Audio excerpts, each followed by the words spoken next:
Hey, everybody. Good morning, good afternoon, depending on what time zone you are in. Welcome to the Vintage Dish. Welcome back.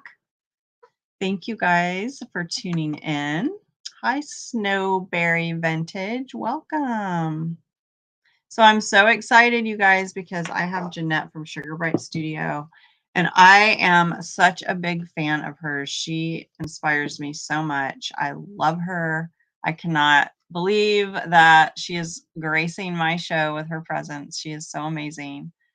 Um, but I'm going to give you guys some time to jump in, and we will do our little chit chat. I'm still kind of recovering from doing the Topanga Vintage Market yesterday. I had to get up at 4 a.m.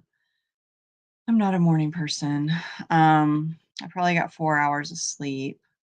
So I went to sleep maybe around 9:30 last night and got up at 7 today.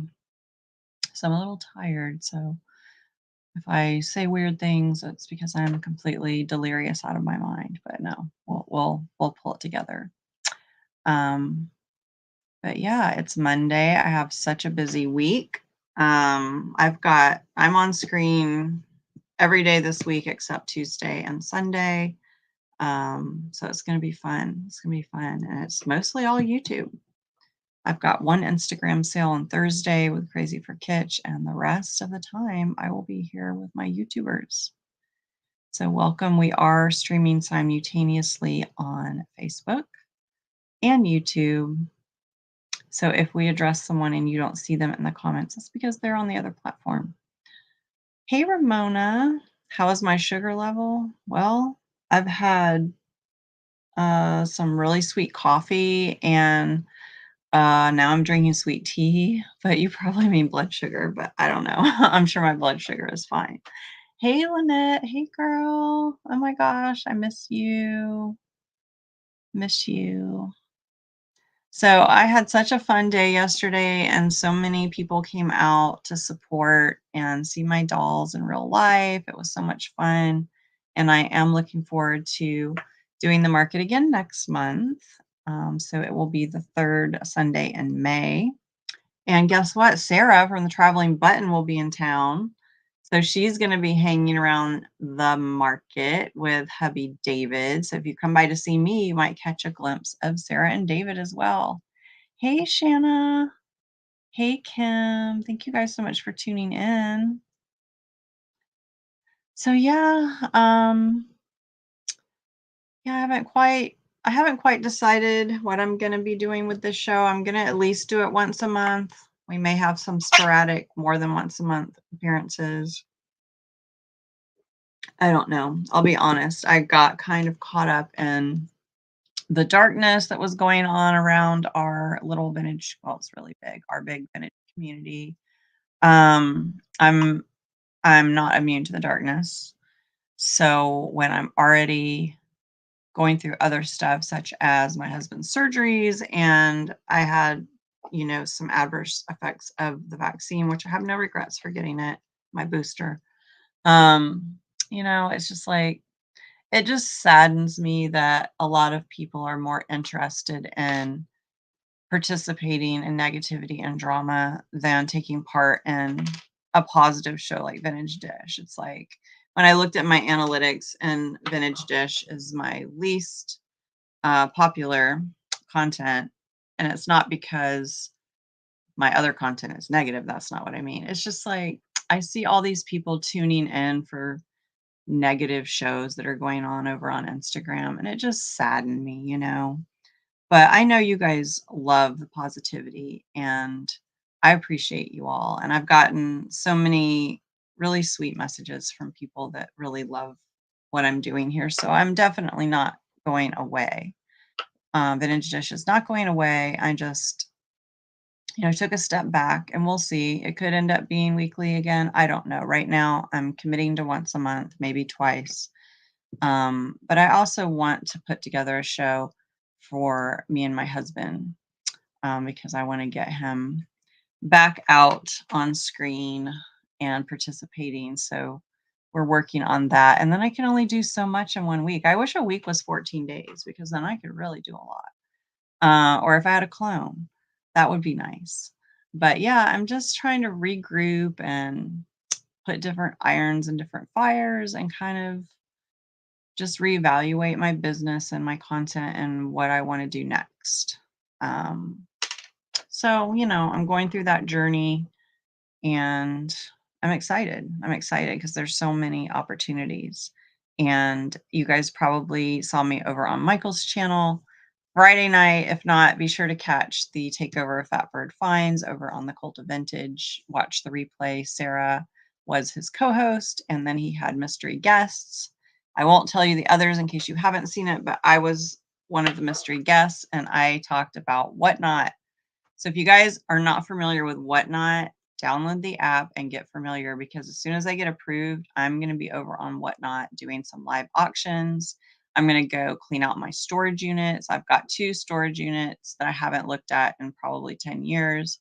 And I don't even know what all is in there. So I thought it would be fun to go live and sell live from my storage units. And Whatnot is so amazing, you guys. It's all fully automated. So when you register for Whatnot, you connect your payment method of choice. And then when you win an auction, boom, your card is charged, your PayPal is charged, whatever you have connected is charged, and you're done as the buyer. And then as the seller, we don't have to take notes. We don't have to track people down. We don't have to do invoicing. It's already taken care of, and our shipping label is generated. We just print it out. So we weigh our items, we input, all that information, just like if you were making a listing on Etsy or something. And it's great. And the auctions are automated. So you don't have to type in anything. You just push the button to do the next bid. And it is so fun. So, hey, Lori and Jackie. So you guys go join Whatnot. Get over there, because as soon as I'm approved, I'm going to be doing some fun stuff there. And I want you guys to follow my friends at Kennedy's Castle. That's Castle with a K, because I am obsessed with the Glassman Pimp. And it may sound weird and like, what is this? And even when you first go in there, you're going to be like, this is too much for me. They are hilarious and they are so high energy. And that's why I love them so much, because they make the auction so much fun. I will warn you guys, especially the YouTubers, it is super casual. It is very casual. They take breaks. They walk away. There's nothing on the screen for 5 minutes, but it's okay. They're there every night from 9 p.m. to midnight Eastern, sometimes longer, sometimes a little bit earlier, but every night. And I mean, I'm like, I don't really want to tell everybody about it because I'm getting some great deals, but my desire to help others overweighs that. So I'm like, I can't keep it in any longer. I have to share it with everyone. And it is so much fun. I mean, they are like giving the blow by blow through the auction, and it's just such high energy that it's contagious and it will energize you. Hey, Sarah. Hey, Melissa. So you guys go follow Kennedy's Castle, the Glassman Pimp. I'm going to be collabing with them. We're going to have so much fun. All right. But without further ado, we've got a lot of viewers here now. Hey, Tyler, let's bring in Jeanette from Sugar Bright. Jeanette, give me a thumbs up. She's backstage waiting. If you're ready, Jeanette, she's ready. Here we go. Yay. Hey. Hi. Hello. I actually I had another little panic moment there while you were talking, and I missed a good portion of what you were saying because my sister-in-law called. So that's Okay. one of the reasons why you prefer a laptop over a phone, and I lost the speakers. So I figured it out. Hopefully she doesn't call back again. Yeah, I saw you going in and out, so I just talked about some other Yeah. stuff and gave you some time, and it's all good. So good to be It gave here. our viewers time to get in here. Hey, Carol. So tell us all about Sugar Bright Studio, and yeah, just jump in and tell us all about you, what you do, and then I'll gush over you later. All right. Well, I'm an artist. I create whimsical, frivolous, fun little art dolls. And They're not frivolous. They're a must-have. Fun. I want them to be frivolous. I want them to be light and fluffy and not to be taken too seriously, just to have fun, basically. So I'm obsessed with making these little dolls. I love to create things for the different holidays specifically, but I also like to celebrate all the seasons. So we've got the month of May coming up in a couple of days, And you know what that means. In May, it's officially Mermay. So Okay. Okay. I'm starting to create some mermaids. I'm a little bit behind because we had family in town and Easter, and we actually went out of town twice in the past month. So I'm running a bit behind, but that's okay. That's okay.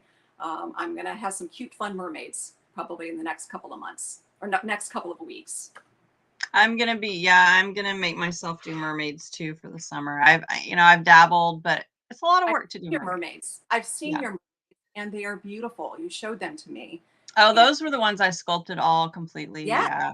Yeah, yes, I'm they're not going incredible. that far yet, but I'm gonna do some mermaids, repurposing the vintage dolls. But That'll be you are the fun. one who, you know, makes me so like, okay, I've got to sculpt again because you inspire me so much and your dolls just make me so happy and the You- colors. Thank Yeah. you.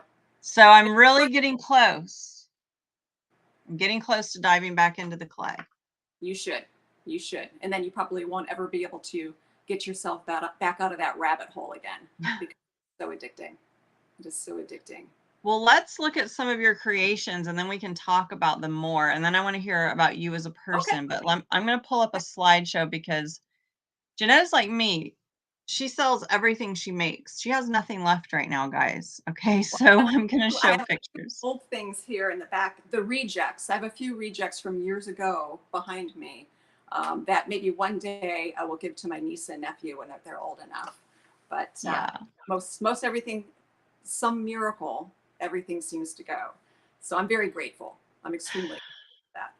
All the people that get your dolls are so lucky because Jeanette lists them on Etsy and they're gone in like less than a second, like a split second. I tried. I camped out when she did her drop and they didn't even show up in Etsy for me because they were gone that fast. Well, So, it's mind-boggling. I can't believe it. well, that's because they're so amazing. Okay. Well, All right. I'm going to pull up a couple little slideshows I put together here so that we can check out Jeanette's work. You guys are going to flip out if you are not already following her. And then I have to, whoops, I got to pause them. There we go. Okay. So let's talk about these girls. the bunny girls. Tell us about the bunny girls. Okay. Well, I well, I made them last year too, but I made a few. So this is one of the few designs that I've actually repeated because I tend to just I make something and I don't make it again. But I think I'm going to start repeating some of my older designs that I really love and that I also know that other people love too. I do some commissions, but I can only do so many. So I made these bunny girls. I was only going to make like 4 or 5, but I ended up making 8. And they're all about just I mean they're made out of. So most of my these are considered like my mini girls, and they are only about well they're only probably about 5 inches, 5 to 6 inches tall with the ears, and the faces are made out of paper clay. So that's the clay that I use to sculpt just about all of my heads, unless I'm actually doing spun cotton heads. But most all the heads are made out of paper clay. I don't use molds, so every single little face is unique and one of a kind. And their bodies are made by creating a wire armature, and I cover the bodies with crochet string. So that's what actually, so it's wire covered with crochet string. And then from there, I put a layer of cotton roving, spun cotton around their torso. And even though you can't see that part of it with their clothes on, it just gives them a little bit more of a figure. And then they're just wearing cute little felt dresses, flowers that I tinted, and uh, their hair is made out of cotton batting, so quilt batting. And there's a number of different kinds of quilt batting that you can buy. And I particularly love this. I don't know the brand name, but it's like a fluffier than usual quilt batting. And it takes the dye so well. And you can actually just really work it and twist it and even pull it apart, like separate the whole layer of it to make it a little bit thinner of a hair layer. And I absolutely love it as a method for putting hair on my dolls. So I've been pretty much addicted with using this cotton batting for hair for the past couple of years. But I will probably try to maybe venture out and try a few different things in the future with hair, because I've got some ideas that I can't use with the cotton batting. Mm-hmm.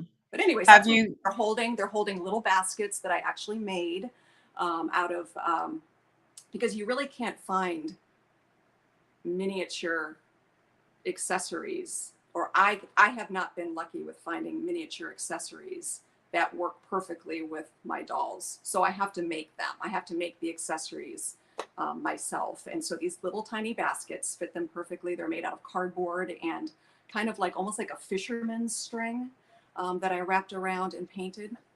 And I sculpted the little eggs, and they have cotton coming out of the baskets to make it look like the Easter basket grass. And they're really just cute, fun little decorations. They are amazing. Have you tried using wool for their hair? I do actually I'm making a doll right now that I actually don't have to show you because it's really in the beginning phases, and it, it, I don't even want to show anybody until I know that I I. get you. But I just put wool hair on her head, and I think it's going to turn out okay. It's actually going to be a Ukrainian girl that I want to Mm-hmm. try to, and that I want to make sure it looks beautiful before I even show anybody, because I do want to try to hopefully. I'm not sure what I'm going to do yet, but maybe sell it on Etsy, maybe sell it on Instagram, and have the proceeds go to Mm-hmm. the cause. That's wonderful. Well, you know me, I will highly recommend that you do a live auction so that you can maximize that funding for your cause. That's a good idea. Yeah, That's a good. I know, but we'll talk about it later. Yeah, because I've always used wool, and I didn't realize you were using cotton batting, and the wool's already dyed, so just like less labor, but maybe it doesn't achieve what you're looking for, but it looks similar. So, Well, the cotton batting really takes the glue really well too, and you can uh-huh. manipulate it. I do have in my plans in the next year to try to make some little tutorials, video Hmm. tutorials, because I've had a lot of people asking me if I would be interested in classes and actually holding Hmm. classes. Hmm. So because there's so many people who are thinking about making these, I would love to show people who are interested in how to make a basic little doll. And then from there, you can Right, just off, use your imagination and do whatever you want. right, right. I would love that. All right, let's check out your bunnies. Those are the Those girls. are so, yeah, those are so cute. And did you make the little chicks yourself too? I made the little chicks out of rolled up cotton batting. And then I put a layer of dyed cotton batting over on top of it, just a thin layer so that some of the white still shows through. And yes, and the little beaks are made out of batting as well. And Wow. I painted them. It was very awkward. I had made a few of those last year, some of the little chicks, and I really struggled with them this year. I made a number of them before I actually settled on these, but they turned out really cute, I think. I think so. And I love the colors. Yeah, the spring witches. So Love the spring witches. I had this vision to make spring witches, and I almost didn't make them because I was running out of time before Easter. But I'm so glad I did.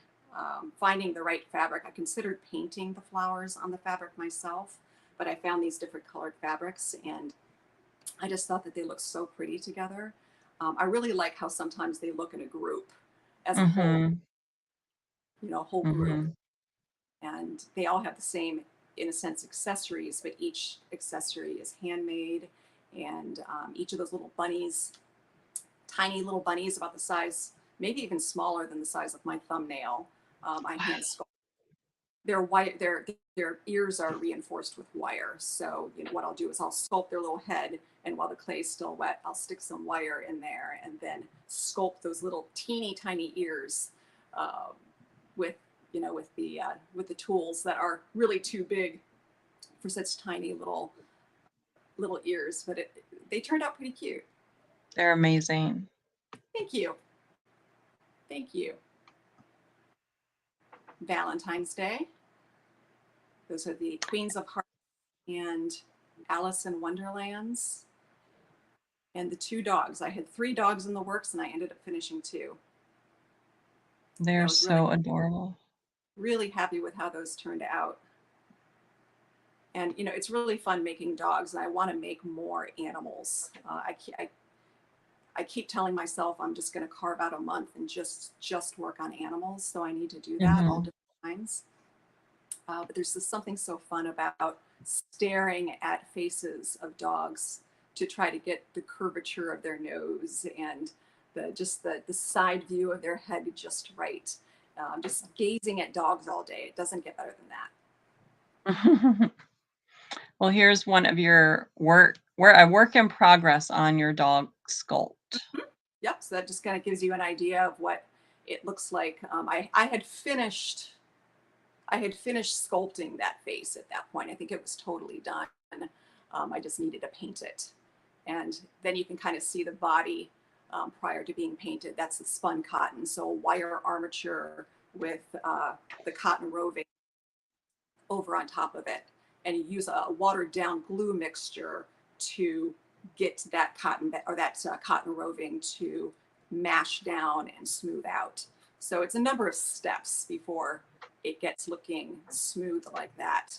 As a matter of fact, it starts off pretty lumpy, and I'll show you some of the mermaids that I started the past couple of days, and you'll be able to see how lumpy they are in the beginning. So Bridget's asking, how do you sew such tiny outfits? Well, sometimes I have to actually hand sew them. Most of the time I hand sew them. But it just really depends. It's not easy. And I will tell you that I am not a seamstress. So I know how to use my sewing machine to sew a straight line, but don't ask me to show you how to do anything else on the sewing machine. And if it ever broke, or if the needle actually broke off, or I needed to replace the needle, it'd be all over. I don't think I'd know how to continue from there. I'd probably have to go onto YouTube and figure out how to change that needle. But I do struggle with that. But if I have an idea in my head, I figure it out. And so it's patience. How do I make those little outfits? It's patience. Well, you're ahead of me. I can't even thread the darn sewing machine. So once I can learn to thread it, I know I can make a straight line, but I have to learn how to thread the bobbin and all that. Uh-huh. Yeah. I got that sewing for years and years. I didn't have a sewing machine. And I think I probably got the sewing machine probably about 10 years ago. And I've been making art dolls for over 20 years. But not these. I was making like full-size Santas. I still make Santas, but most everything I made previous was larger. And I just really have gravitated to making more miniatures because I love it. But I got the sewing machine about 10 years ago from my mother-in-law, and it sat in the box for the longest time because I was so set in my ways, just hand sewing every single thing that I made. And my eyes were a lot better then too. But now that I have it, thank goodness, because it really is a necessity in the studio. Right. Oh, okay. So this is your finished dog of the sculpt we just looked at, I think, right? That's the finished one. And I knew, like, sometimes I don't really know what direction I'm going to take. Like I'll know I'm going to make a dog, and I know I want it to be like maybe a certain look, but then sometimes I'll go in a completely different direction and I end up loving it, but it's not the direction that I thought I was going to start off with. So this one I knew from the get-go that I wanted it to have a smooch mark on his head, and Love so that. I wanted the smooch mark to show up. So I focused on white breed dogs, and it turned out pretty cute. It took me forever to paint that little smooch mark on the face. Like I felt like my hand was shaking because I didn't want to screw it up with it being red paint, but it turned out pretty good. I'm happy It with looks it. like a stamp. It looks like some tiny little critter kissed it on the forehead. It looks perfect. And the person who adopted that dog, that little sweetie, she has a history of running a dog rescue. So I'm just really happy that he went to a good home. Or Right. she. I love the big bow too. And here's one of your Santas. That's really where it all began, was with the Santas. When I started sculpting many moons ago, I've always been really into vintage, and I just love everything vintage, especially like little bits and old vintage buttons and vintage ribbons. And so I have always made Santas with some element of vintage. So I try to use as many vintage materials as I can, whether it be vintage fabric or buttons or jewelry, to add to their coats and to their accessories. So just about everything is handmade accessory wise. Like the little elephant that he's holding is a very miniature sculpted paper clay face and spun cotton body. Well, And I when love. I was seeing you preview all of this, I'm like, I want that pink elephant, or I was Ah, thinking that those were like full size animals. And then when you did the drop, I'm like, oh, wait, they're like tiny little accessories, part of another that, thing. that was misleading. That was misleading probably, because it does, in the picture it looks a lot bigger than it is. But that was just one of the little tiny accessories. Wow. Oh, thank But it was you. so magical. It was magical finding that out. And I'm like, oh. So now do you make your own bottle brush trees and dye them? Well, I don't make the trees, although I have Okay. looked at tutorials on how to make them with the actual sisal to so there is a technique to Mm-hmm. do that, but those are purchased, but I dye them myself. I dye Okay. the color myself, and the They're ribbons that gorgeous. are in. I Go bought ahead. this I'm sorry. really. I bought this amazing at an antique store. This huge roll of cotton. They called it cotton tape, but I saw it and it was white. And I'm like, I'm going to dye this. I'm going to use this as scarves for my Santas. And I'm so glad I found it. Like I've come to realize that if I see something cool and vintage, I just need to get it and worry about it later. Just need to buy it right then and Mm-hmm. there. I will use it eventually in some Yes. applications. I bought a bag of sisal because I'm like, I'm going to make some bottle brush trees, but I haven't done it yet. But maybe one day I will. Well, then if you figure it out, then please show us how. Show us Okay. how. Well, what is it? Smile Mercantile has a great tutorial, and that's who I bought the bag of sisal from. Yeah. Mm-hmm. So I'm I going to love try her. it, I think. She always has the coolest stuff. The Yes. I coolest. literally bought the last of her. It's Oh, what did you? like yarn trim of the white, and I use it for my Santas. I Oh, use it for everything. And when I realized, when she revealed to me that these were Doris and that was it, what she had was it, I'm like, I'll buy all the rest of the rolls, and I bought them all. I bought them all last winter. so I can't see it. Is it a is it a cotton? Yeah, Let me I'll put my show it to you glasses when on. when we get big again. So Okay. Okay. here we go. Obsessed. So that's my alien Martian girl couple. That was fun. That was super fun to make. My I brother-in-law, mean, my brother-in-law told me that I should put ears on the alien, and this was after I had made it. I had already completed it, and he was like, you know, you really probably should put ears on him. And I'm like, I can't do that now. I'm already done. But look at these. I showed him pictures of other aliens, and like they don't have ears. So no, I think I'm it was perfect. You did good. If you put ears, he would look like a goblin, right, you know? right, and that Yeah. We don't want Yoda. No. I think it's perfect. And a little black oh. cat and this. Oh my gosh. Love it. That was something that I had on my bucket list of creating for years. Siamese twins. Well, And you nailed it. And I love the circus colors. I just love Halloween. There's Me just too. something about everything about it, not just creating for Halloween, but just the whole month of October, September, October, and all the magic that comes along with it.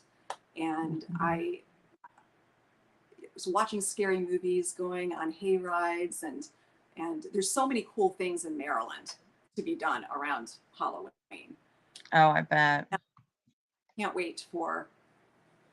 I'm not wishing summer to be gone, but I can't wait for the festivities of I Halloween. know, me too. I mean, I would be okay to skip summer and go on into fall right now because, why not? I'm sure it's pretty warm in California. Yeah, Oh, it is, but we those do are get cool nights, so that's good. Okay, ghost girls. these girls, I'm obsessed. Look at their little dolls. Aren't they fun? Aren't they fun? I had not originally planned on making little dolls for them, but I'm so glad I did. And it just came to me to make these little, like, white pumpkin headed skeleton dolls. And I really need to make one of these for myself because I think that these are probably one of my favorite things that I've made. I need to make one for myself before I'm out of that lace. I found this lace at a unbelievable antique store close to where my sister lives, and it you can't really see it in this picture, but the lace close up, it almost looks like a cobweb. It has like a Wow. cobweb lacy effect. So super perfect for Halloween. And I love how you style your photos. You have such a knack for it with these girls against the Yeah, old book. It's perfect. And then you had the swimming girls and the glass bead. I mean, the way that you photograph your product is just fabulous. there was a picture on Pinterest because I was looking at all sorts of vintage bathing suits whenever I made those little bathing suit girls.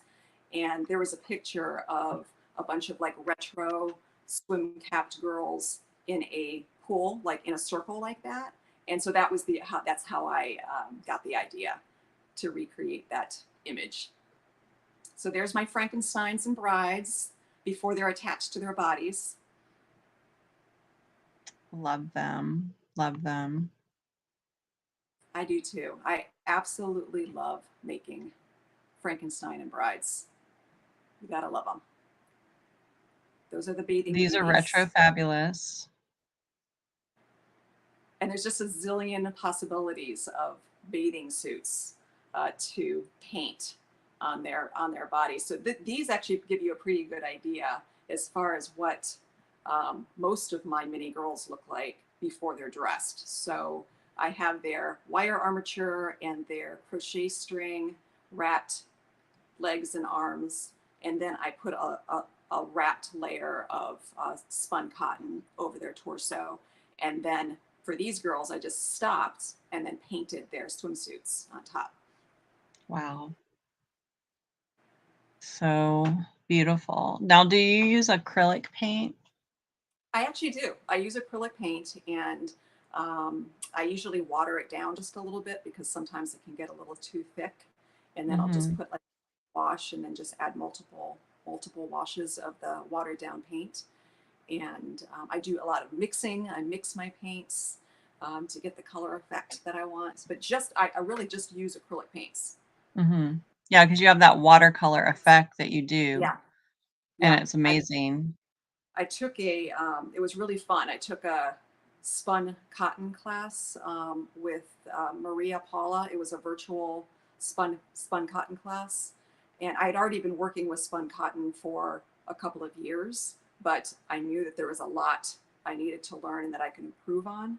And so I took this class, and so she showed some techniques on painting, and she sometimes uses watercolor. And so that's something that I'd actually like to try to fiddle with a little bit. And it does Mhm. add a completely different effect. I wonder if the watercolor pencils would be something to I experiment bet with too. that would be, I bet you that that would be something to try. Mhm. That might work out well. I bought some to try and use doing face ups on Blythes, which I haven't dove into yet, but so I've got some on hand Yeah. and maybe I'll try them on some spun cotton balls I have for fun. My sister she received some watercolor pens or pencils for Christmas, and she started playing around with it, and they're really cool. They're really cool. Like Mhm. the blending, how I think there's a number of different things that you can do with them, and I'm certainly no expert. So for me to even be telling you, I bet she made some really pretty things, paintings with those. So you should definitely try it. Well, your colors now, I know how you get these amazing colors because you're custom mixing them. Because I'm like, God, that's a signature of your brand is the colors that you come up with. So they're just amazing and they're really very evident in this piece. That's a fun piece, and that was my first gnome. Actually, I think that was my only gnome. That's the only gnome I've ever made, and I plan to make more. But that was just a magical little scene. They're giving each other their Easter gifts. He's giving him the gnome is giving the bunny the spun cotton carrot, and the Easter bunny is giving the Easter egg. That's so magical. Thank Love you. it. Here they are. Yep, yep. They are the most fun to make. It's like going back and just letting myself be a kid again. Really, with making any of my creations, I feel like I'm keeping the youth by creating these whimsical things. And you very much have like a 1950s pinup girl kind of vibe, especially with the polka dot one. Mm-hmm. I Yep, love it. that was the goal. So I'm glad that that's how they come across. You nailed And it. You nailed it. And this community loves their mermaids. So, there's no end to the possibilities and what that can be done with their hair. and we all love mermaids, let's be honest. It's my little mer kitty. That's one of my favorites. I love that one. I love that one. I need to make some more mer animals. Hmm. So magical. One's really tiny. I think that one's really about 3 inches. But there's the ghost girls again. Oh my gosh. So inspiring. I mean, I look at your stuff and I'm like, I feel like if I had the clay right here in front of me, I would just start making something right now. I mean, it makes me really inspired. But this is the kind Oh, of I see. trim that I just love and use so Okay. much of. It's like little Is tiny it? pieces of yarn. It's like garland on a wire, but it's yarn. Oh, yeah, that's really And I cool. can't You can really do. find anything else. I mean, sometimes Michael's will have it, but it always ends up in the clearance bin. So when I find it there, I'll get it. And I look on eBay. Yeah. But yeah, it was called Loopy Yarn Trim by Doris. And I go through it like boom. And I'm down to Wow. my last little bits of the white. But yeah, I cleaned out Smile Mercantile.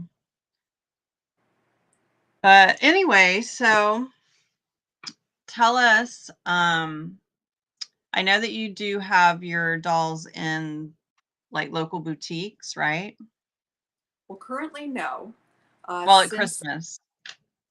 at Christmas time, I was going to, but Oh, I okay. didn't have time to make enough, and I didn't feel. There's an amazing shop in downtown Frederick, and I've been uh, selling my Santas in that shop for probably, oh, I would say probably 15 years. I've been selling them there, and prior to this past year, it was exclusive to selling it. I didn't sell them anywhere else. So this year I got a late start, which seems to be the case. And the reason is because I'm focusing on all the holidays now, Mhm. whereas for many years I only I only did Santas. I only did Christmas. So Halloween specifically was the culprit because I got so caught up with creating for Halloween all the way up until October 31st. I was making things for Halloween. And I Wow. really should have been starting the Santas in June or July. And I hadn't even started them yet. I'd started sculpting a few heads, but it wasn't enough. So I didn't create as many as I usually do. And I probably never will again. I probably will never make that many Santas again. I used to make like 20 a year. And this year I made maybe seven or eight total. So I just exclusively sold them on Etsy this year just to try it Mhm. because I wasn't really Mhm. sure if there'd even be a response to them. They sold out at the shop every year, but I never got to, which is great. And I'm going to make things for the shop again in the future because it's an amazing shop. There's a new shop owner that bought it a couple of years ago, and so I don't know her very well, but she's sweet as can be, and it's probably one of the best shops in my area for specializing in local art. But Mhm. anyways, I had no idea how well that they would do on Etsy, and surprise, surprise, they I wouldn't say they were a hit, but there was people who loved them. People loved them, so that was a relief. Girl, your stuff sells out in less than a second. So they love Uh, it. They love it. One of these days, We I'm going to all make love it. something that people don't like, and it won't. But I'm just going to keep making what I like, and hopefully everybody else will like it too. They That's the will. goal. They will. They will. Well, tell us a little bit about you as a person, where you're from. Tell us about your passion for vintage. Well, I'm originally from Ohio, and I have an identical twin sister, Oh. and so we knew probably from at least from our high school years that we wanted to leave Ohio as soon as we could. So the day we graduated high school, she and I and our best friend got on an airplane with our parents. Our parents actually were happy about it. They were excited that we were going to venture out and start our new lives. So we were lucky in that sense, and her parents too. So we got on Mhm. an airplane the day we graduated high school, and we moved to Florida. And it was probably the best thing we ever could have done. We got jobs. We all got jobs at Disney, and Oh. it wasn't the plan. Actually, it wasn't the original plan to get jobs at Disney, but we ended up getting jobs at Disney, and it was we got to do things that we and exposed to things that we never would have been able to. We did, our confidence levels were much higher. We were just shy Ohio girls, and we just got to do so many unique things that we wouldn't have been able to do if we had not worked for that company. It was such an incredible experience. My sister, she was picked out of all the other tour guides to do a personal tour for Michael Jackson.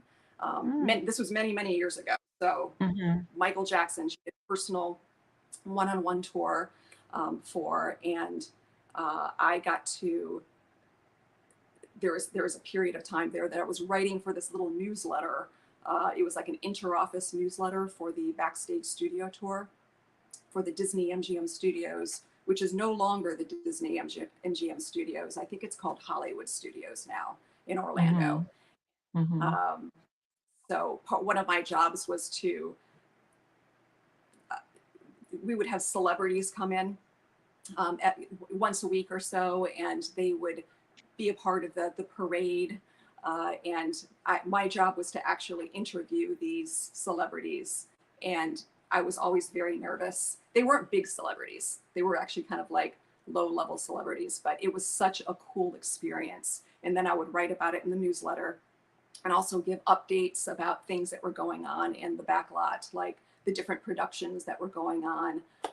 The Muppets were actually there at that time. Oh, wow.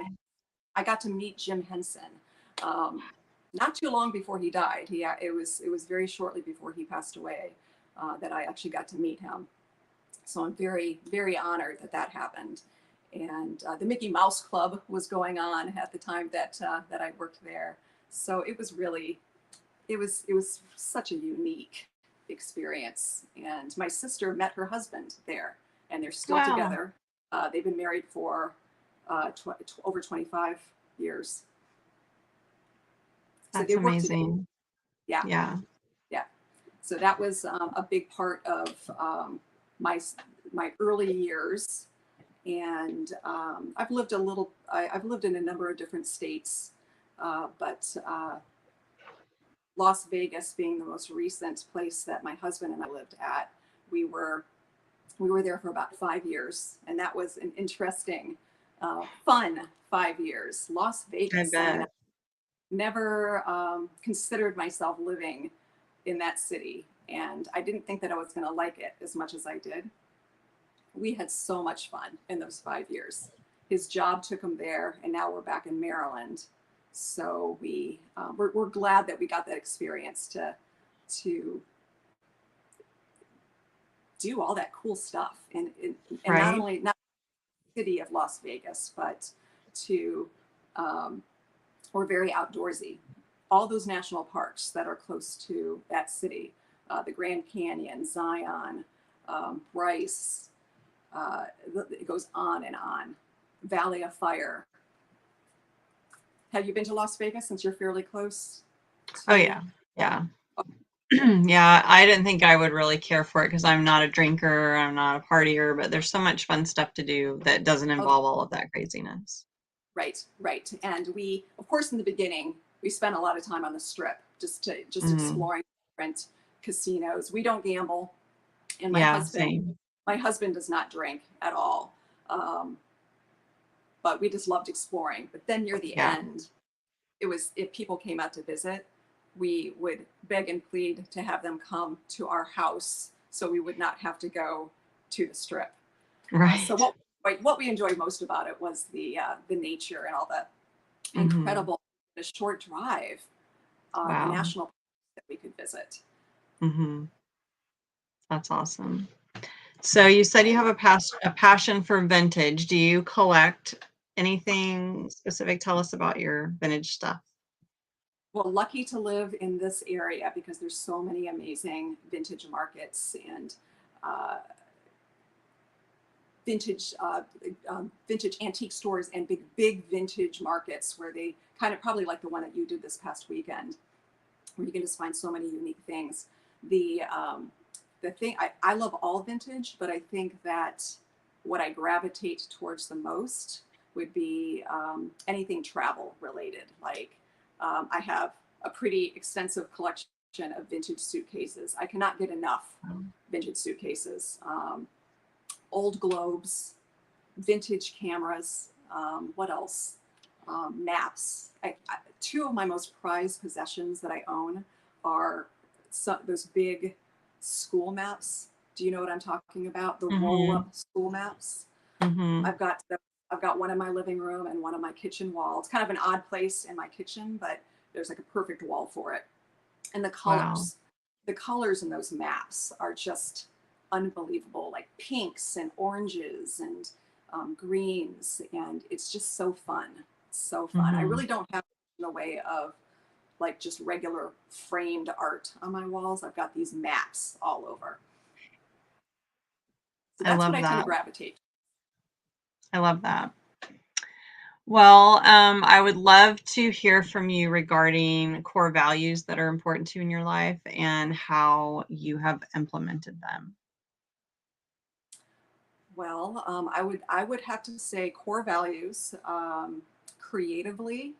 Uh, don't give up on yourself. Don't tell yourself you can't do it. I'm definitely preaching to myself every day on that level. We're always going to see our other artists that we feel are better than we are, and it can be a little disheartening sometimes when we're in that state of mind. Mhm. But I like to try to tell myself if I see something, I try to make it more positive and to make that more of an encouraging factor to be a better artist, or just ignore it and create what you want to create and create what makes you happy. So that's on a creative level. And then I would have to say that in general in life, you can actually use that um, those values in life in general as well. But to do what you want to do now and not procrastinate, because you never know what tomorrow is going to bring. Um, it sounds very cliche, but life is so unpredictable. So, like right now, I love to travel. That's one of my biggest passions is traveling. And my husband will now he'll get on an airplane now. It's been a number Mhm. of years that we've flown, but we're ready to venture out. And so he started getting the courage to fly probably about 5 years ago. And so we've done a lot of traveling together since then. Prior to that, I traveled with my sister, and but now he's traveling with me, so it's a really good thing. And we part of me wants to say, well, it's either one, it's too expensive, or it's not the right time. But you never know what next year is going to bring. So Mhm. my motto is just get it in the books, whether it be with travel or anything else that you want to do, and just do it. So we actually just booked our Spain trip over the weekend, and I'm feeling overwhelmed, but we're going to be going to Spain in a few months. That's so exciting that you're going to get to go on those adventures with your husband now. I love that. He gets really Yeah. nervous. He's flying, but he gets through it. He gets through it. Good. So I'm proud of him. Yeah, that's awesome. Well, when can we expect to be able to snag some of your dolls and like what is that going to look like for us?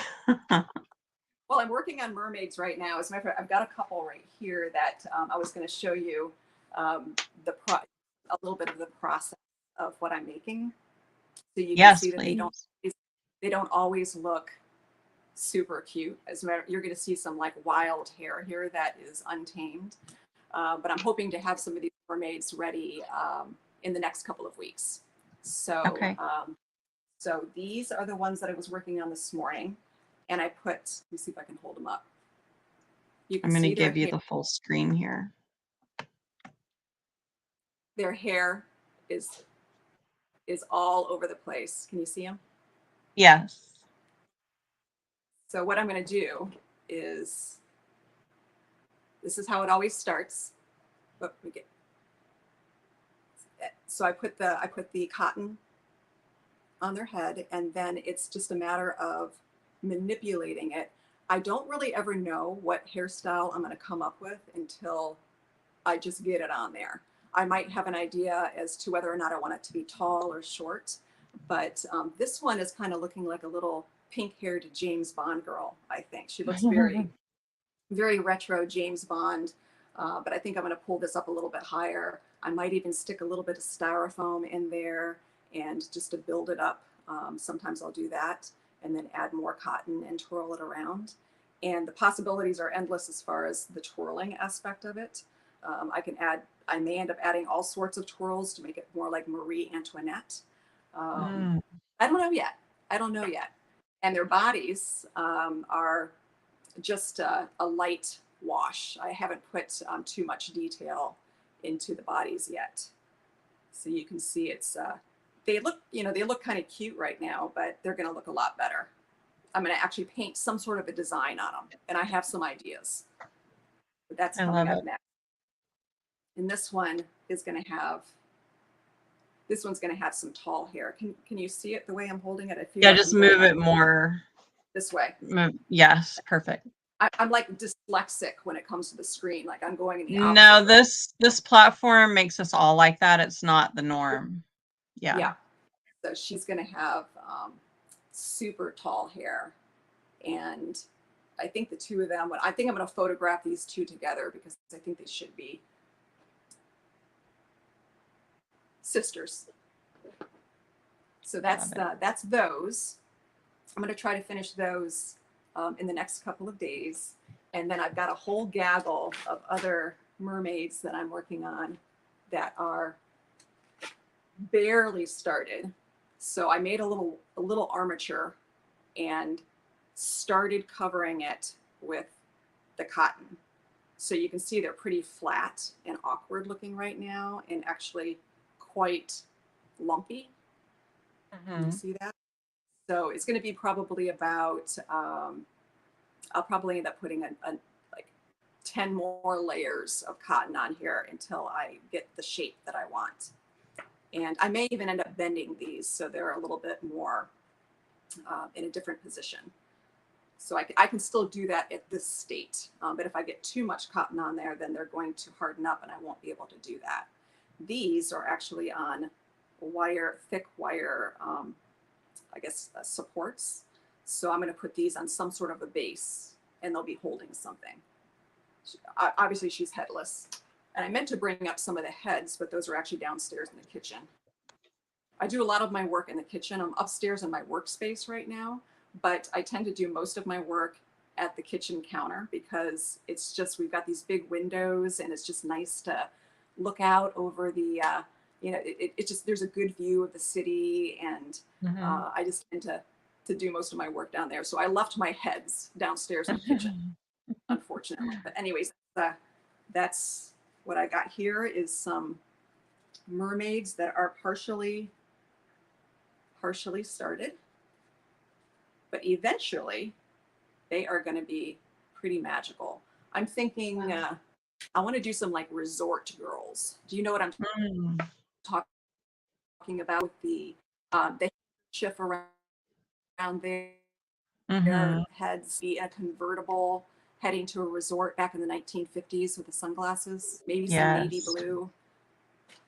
I'm still deciding, but sometimes I don't even know what I'm going to do design-wise until I'm sitting there staring at it and I have to make a decision.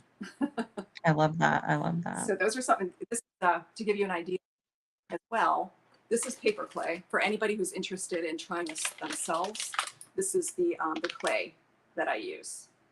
And I used to be able to find it in the craft store, but I haven't seen it in Michael's or Joann Fabrics or really any of the local craft stores recently. So I just order it off of Amazon, and I love it because it is it's like I guess comparable to a paper mache. So you keep it wet. You keep it wet until you're done sculpting, and then from there, I've been known to continue to add on after it's completely hardened. You can sand it down, you can file it down. It's really sturdy. I love it. I absolutely love it. It's so much fun and so addicting. So you wait. I can't wait. And then does it dry pretty fast? How long does it take to dry? It dries. It does dry pretty fast. It just depends on how thick of a piece you're working on. So I tend to make the little like 1.5 inch heads for most of my figures these days, although the Santas are a lot bigger. So I will, for the Santas that are bigger, I'll put like a rolled up piece of aluminum foil as a start and put the clay over on top of it. So it does dry. It's sturdier and it also dries faster. But I never actually make any of my heads all at once. the clay gets really wet and like Mhm. almost impossible to work with after a while.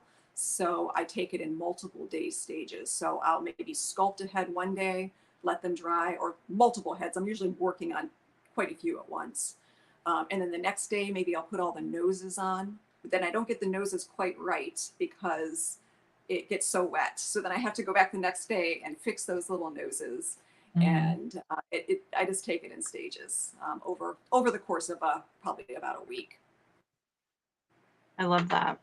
I can't wait. Yeah, I'm like, if it was in here right in front of me right now, I would just be, okay, let's do it. So you Well, really I'm inspire gonna me. push this through the screen if I Okay. can.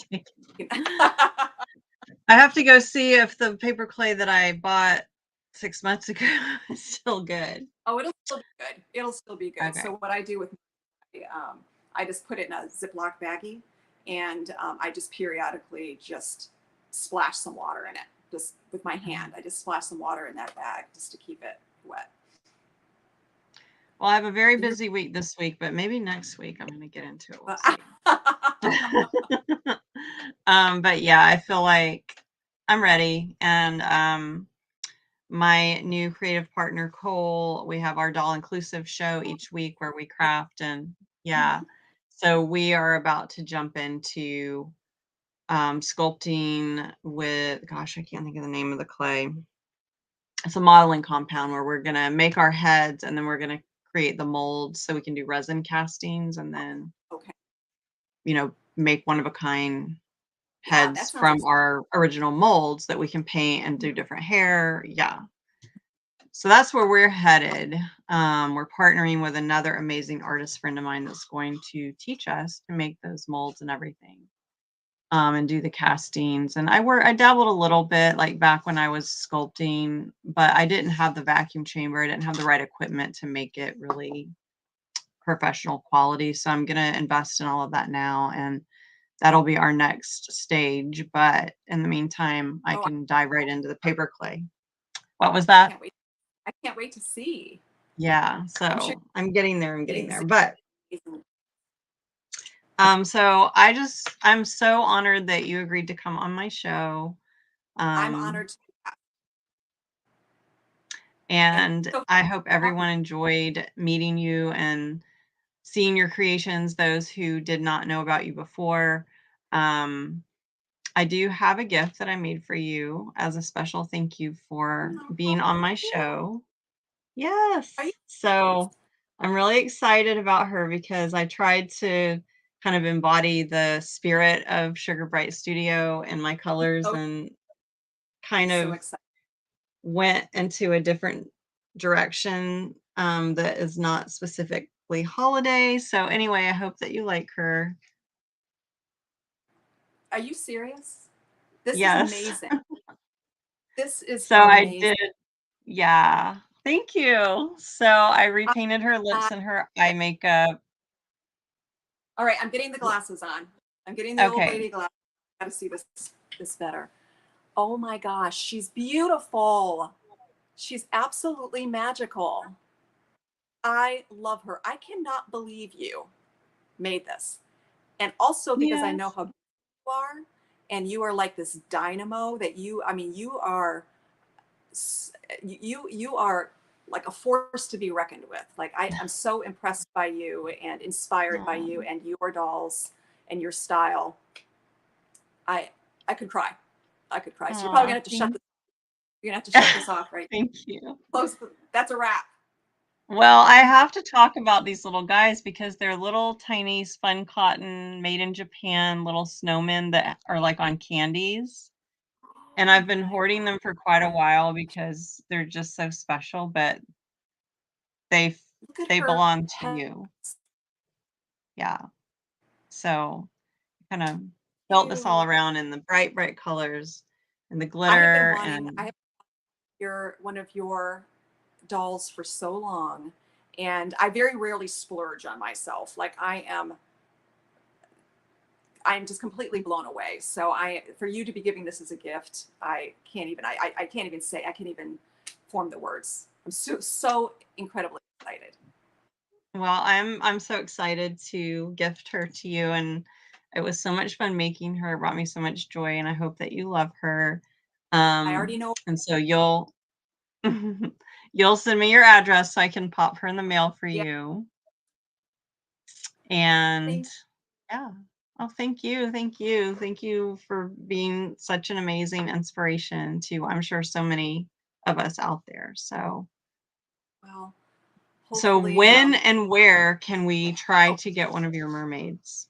Oh, okay. Well, I'm going to make an announcement in the next couple of weeks, probably in the next Okay. week or so, as to I need to make sure I can get them done because we're going to be traveling again mid-May, and I need to make sure I can get them done. But I will get them done, even if I have to actually pull a couple of all-nighters, which I have done on occasion because sometimes it just needs to happen.